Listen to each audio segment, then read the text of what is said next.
Mapapadasal na lang ang kalaban dito kay Wembanyama kahit si Tyrese Haliburton napahawak sa kanyang ulo dahil kay Wemby may mahuhulog pa sa upuan mga idol sa ginagawa ng alien.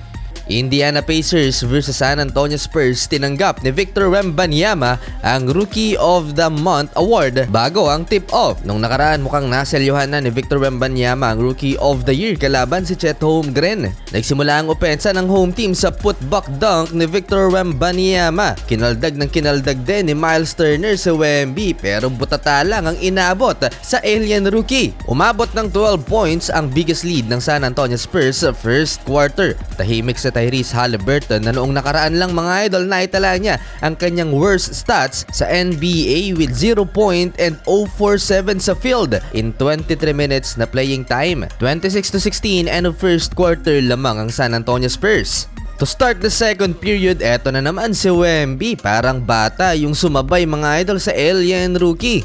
Eto mga idol, posterized dunk kay Jalen Smith. Masyadong malaki at mahaba si Victor Wembanyama. Halos lahat ng big man ng Indiana Pacers napahiyaan ng rookie. Hindi rin umubra si Pascal Siakam. Maging ang athletic na si Obi Toppin, supalpal din ang inabot kay Wemby. Complete package mga idol ang rookie. Siya na rin ang nagbaba ng bola para sa Spurs. Bahagyang naidikit naman ng Indiana Pacers ang talaan 52-48 Victor Wembanyama to end the first half corner 3-pointer. 15 points for Wemby habang si Tyrese Haliburton 4 points, 4 assists.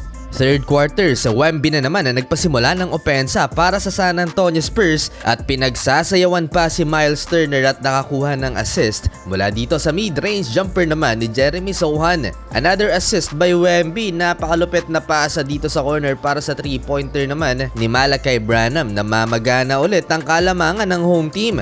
Lalo pang na-hype ang crowd sa back-to-back 3-pointers na Wemby. Ang pagkakamali lang dito ng Indiana Pacers, hindi nila dino-double team si Wemby at nag-stick sa one-on-one defense kaya ayon, halos mahulog sa upuan si Zach Collins bilang reaksyon dito kay Wembanyama sa pag-takeover ng rookie. 86-77 Spurs up by 9 heading into fourth quarter.